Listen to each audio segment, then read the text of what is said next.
বন্ধুরা, এটা হচ্ছে মালদা শহর থেকে মাত্র 9 কিলোমিটার দূরে মধুঘাট নামে একটি জায়গা। এবং এখানেই রয়েছে একটি ঐতিহ্যমণ্ডিত জাগ্রত কালী মন্দির। এটি হচ্ছে মা পাগলি কালীর মন্দির। এখানে বাৎসরিক পুজো হয় কালী পুজোর সময়। তো যারা মন্দিরটি দেখেননি তারা অবশ্যই কিন্তু একবার মন্দিরটি দর্শন করে যাবেন। এখানে এমনিতে প্রচুর ভক্তবৃন্দ আসেন মায়ের দর্শনে। আর এই ভিডিওটি সবাইকে শেয়ার করার জন্য অনুরোধ করছি। শেয়ার করে সবাইকে দেখার সুযোগ করে দিন। তাহলে আজকে এখানেই আসি, আবার দেখা হচ্ছে পরের কোনো ভিডিওতে।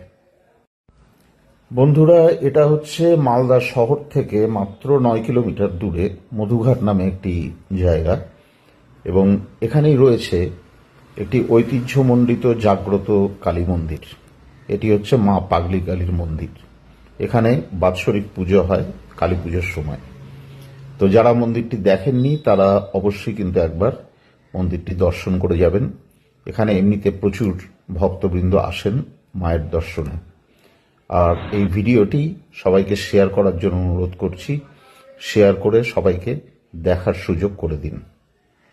তাহলে আজকে এখানেই আসি, আবার দেখা হচ্ছে পরের কোনো ভিডিওতে।